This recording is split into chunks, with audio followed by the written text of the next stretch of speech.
ഗദസമന, ഗബദ, ഗോൽഗോത്ത. ഈ 3 ഇടങ്ങളിലൂടെയാണ് യേശു കടന്നുപോയത്. Praise the Lord. കണ്ടാൽ ആളല്ല എന്ന് തോന്നുമാറ് 39 അടി പല പ്രാവശ്യം അടിച്ചു. ചരിത്ര പശ്ചാത്തലം പറഞ്ഞ് 300 അടി അടിച്ചെന്നുള്ളതാ പറയുന്നത്.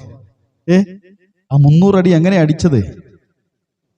വാറുകൊണ്ട് അടുപ്പിച്ചെന്ന് എഴുതിയിരിക്കുന്നത്. ആ വാറിന്റെ അറ്റത്ത് ഈയക്കട്ടകൾ, ചൂണ്ടയുടെ കൊളുത്തുകൾ, എല്ലും കഷ്ണങ്ങൾ, അങ്ങനെ വിവിധ ഇനം മാരകായുധങ്ങൾ ആ ചൂണ്ടയുടെ ആ വാറിന്റെ അറ്റത്ത് ഘടിപ്പിച്ചുകൊണ്ട് ഓരോറ്റ അടി അടിക്കുമ്പോഴും ഇറച്ചി കഷ്ണങ്ങൾ മുതുകിൽ നിന്ന് പറഞ്ഞു വലിഞ്ഞു വരത്തക്കവണ്ണമുള്ള അടിയുടെ ആഘാതം മുഖാന്തരം കണ്ടാൽ ആളല്ല എന്ന് തോന്നുമാറ് അതികൊടൂരമായിരിക്കുന്ന അനുഭവത്തിലേക്ക് യേശു നടന്നുപോയി. ഹല്ലേലൂയ. എത്രത്തോളം ഒരു മനുഷ്യനെ വേദനിപ്പിക്കുവാൻ കഴിയുമോ അത്രത്തോളം വേദന ഉളവാക്കി. കാരണം എന്താണെന്നറിയോ? ഈ കൽക്കുന്തൽ പട്ടണത്തിന് ശാപവും പാപവും മാത്രമല്ല, ഈ കേരളത്തിന്റെ പാപവും ശാപവും മാത്രമല്ല, യെരുശലേമിന്റെ പാപവും ശാപവും മാത്രമല്ല, അഖില ലോകത്തിലുള്ള സകല ജനത്തിന്റെയും പാപവും രോഗവും ദുഃഖങ്ങളും ദുരിതങ്ങളും എല്ലാം ഏറ്റെടുക്കണമെങ്കിൽ അത്രയ്ക്ക് കൊടൂരമായിരിക്കുന്ന ഈ അനുഭവത്തിലൂടെ കടന്നു പോകണം. അതുകൊണ്ടാണ് ഗദസമനയിൽ യേശു വാവിട്ട് നല്ല ഒരു മനുഷ്യനായിരുന്നു. പൂർണ്ണമായും മനുഷ്യനായിരുന്നു, പൂർണ്ണമായും ദൈവമായിരുന്നു. മനുഷ്യനായിരിക്കുന്ന അവസ്ഥയിൽ താൻ ഗദസമനയിൽ പോയി പിതാവിനോട് പ്രാർത്ഥിച്ചു കൊണ്ടിരിക്കുമ്പോൾ ആ മാനുഷിക അവസ്ഥയിൽ ചിന്തിച്ചപ്പോഴാണ് തനിക്ക് താങ്ങുവാൻ കഴിയത്തില്ല അപ്പ എന്ന് പറഞ്ഞ് പ്രാർത്ഥനയ്ക്ക് വേണ്ടി സഹായിയെ ക്ഷണിക്കുകയാണ്. എന്നാൽ അവിടെയും മറുപടി ലഭിക്കാത്ത അനുഭവത്തിലൂടെ കരഞ്ഞ് ഹൃദയം പൊട്ടുമാറ്, രോമകൂപങ്ങൾ കൂടെ രക്തം വമിക്കുമാറ് പ്രതിസന്ധികൾ, വേദനകൾ വർദ്ധിച്ചു വന്നപ്പോൾ അപ്പാ എനിക്ക് താങ്ങുവാൻ കഴിയത്തില്ല എന്ന് പറഞ്ഞ് സ്വർഗത്തിലേക്ക് നോക്കി അപ്പന്റെ മുഖത്തേക്ക് നോക്കി പറഞ്ഞപ്പോൾ അപ്പൻ എന്താ ചെയ്തേ? സഹായത്തിനായി ദൂതന്മാരെ ഇറക്കിയിട്ടു. ഹല്ലേലൂയ. പ്രിയമക്കളെ, നമ്മൾ കേൾക്കുമ്പോൾ മനസ്സിലാക്കേണ്ടത് ഈ പങ്കപ്പാടുകളെല്ലാം പാപമില്ലാത്തവൻ, പാപിയെ സ്നേഹിക്കുന്ന യേശു ഈ പങ്കപ്പാടുകളെല്ലാം ഏറ്റെടുത്ത് എന്തിനു വേണ്ടിയാണെന്നറിയാവോ?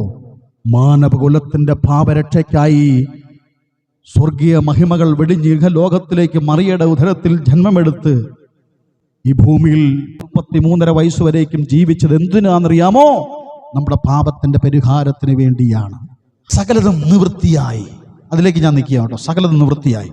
യോഹന്നാന്റെ സുവിശേഷം 19-ാം അധ്യായം 30-ാം വാക്യം ഒന്ന് വായിക്കാമോ? നിവൃത്തിയായെന്ന് പറഞ്ഞ് തലചായ്ച്ച തന്റെ ആത്മാവിനെ പിതാവിന്റെ കരത്തിലേക്ക് സമർപ്പിക്കുകയാണ്. എത്ര അനുഗ്രഹിക്കപ്പെട്ട വാക്യമാണ്. സകലതും നിവൃത്തിയായി. നമുക്ക് പറയാൻ കഴിയുമോ നമ്മുടെ ജീവിതത്തിൽ? ഒന്നുമല്ല.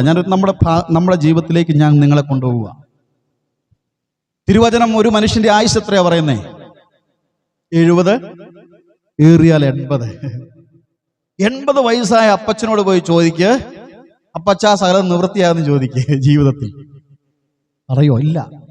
അയ്യോ, എൻ്റെ കൊച്ചുമോൻ അടുത്ത കോഴ്സ് പഠിച്ചുകൊണ്ടിരിക്കുക, അവൻ എന്താ ജോലി കിട്ടുന്നതെന്ന് അറിഞ്ഞിട്ട് വേണം എനിക്ക് പോകാൻ എന്ന് പറയും. ഹല്ലേലൂയ.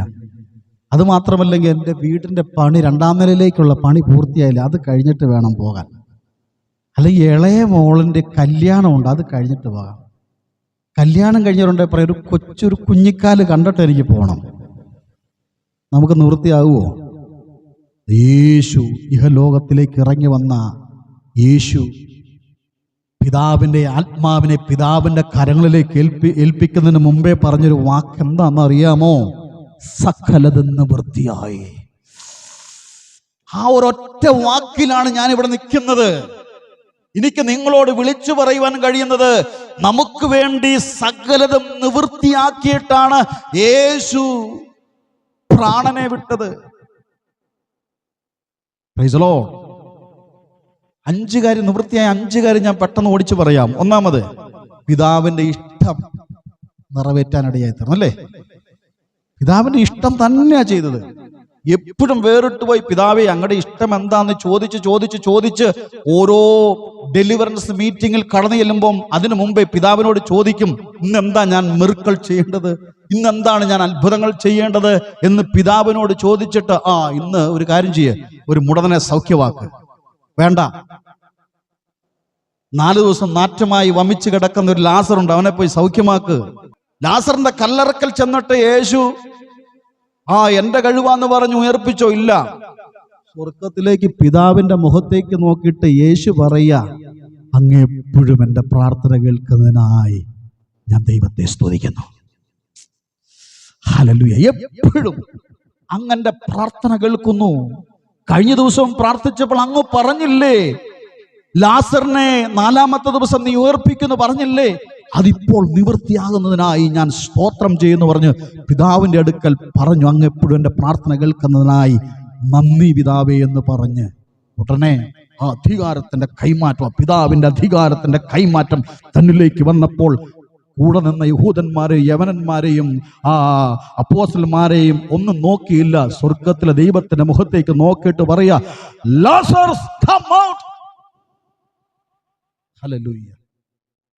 കട്ടപ്പെട്ട് കിടന്ന ലാസർ കട്ടപ്പെട്ടവനായി അതെങ്ങനെ വന്നല്ലേ?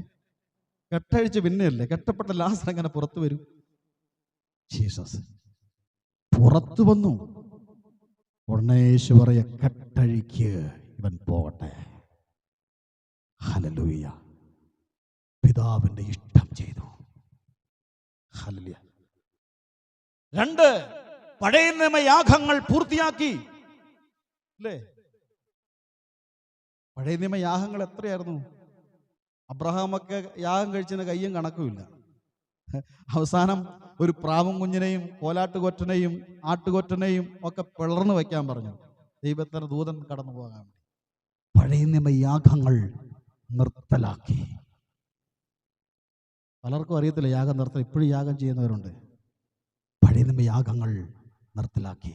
ദൈവവുമായുള്ള കൂട്ടായ്മകൾക്ക് അവസരമൊരുക്കുവാനിടയായി. 4 യേശുവിൻ്റെ കഷ്ടതകൾ അതോടെ നിവൃത്തിയായി എന്ന് പറഞ്ഞപ്പോൾ മുതൽ യേശുവിൻ്റെ കഷ്ടതകൾ തീരുവാനിടയായി. അവസാനം 5-ാമത്തെ കാര്യം, തിരുവെഴുത്തുകൾ നിവൃത്തിയായി. ഹല്ലേലൂയ. തിരുവെഴുത്തുകൾ നിവൃത്തിയായി. എത്ര സംതൃപ്തിയോടുകൂടെയുള്ള മരണം അല്ലേ? ഒന്നും ബാക്കി വെച്ചില്ല. സകല സംതൃപ്തിയോടുകൂടെയുള്ള മരണം. യോഹന്നാന്റെ സുവിശേഷം 17-ാം അധ്യായം 4-ാം വാക്യം ഒന്ന് വായിച്ചാട്ടെ. ഞാൻ ഭൂമിയിൽ നിന്നെ മഹത്വപ്പെടുത്തി. അയ്യോ, എന്നാ വാക്യം അല്ലേ? ഹല്ലേലൂയ. നീ എനിക്ക് ഞാൻ ചെയ്യുവാനുള്ള പ്രവർത്തികളെല്ലാം ഭൂമിയിൽ ഭംഗിയായി ചെയ്തു. നീ എനിക്ക് ചെയ്യുവാനുള്ള പ്രവർത്തികൾ ഞാൻ നിഷ്കളങ്കതയോടുകൂടെ ചെയ്തു തീർത്തു. ഇവിടെയാണ് സകലതും നിവൃത്തിയായി എന്ന് പറയപ്പെട്ടത്. എന്നെ കേൾക്കുന്ന പ്രിയ ദൈവമക്കളെ, നമ്മുടെ ജീവിതത്തിലും ജീവിത സാഹചര്യത്തിന്റെ മധ്യത്തിലും ദൈവമായിട്ടുള്ള ബന്ധത്തിൽ നിറപടിയായി നമുക്ക് ഓരോ കാലഘട്ടത്തിലും ജീവിക്കുവാൻ കഴിയുന്നുണ്ടോ?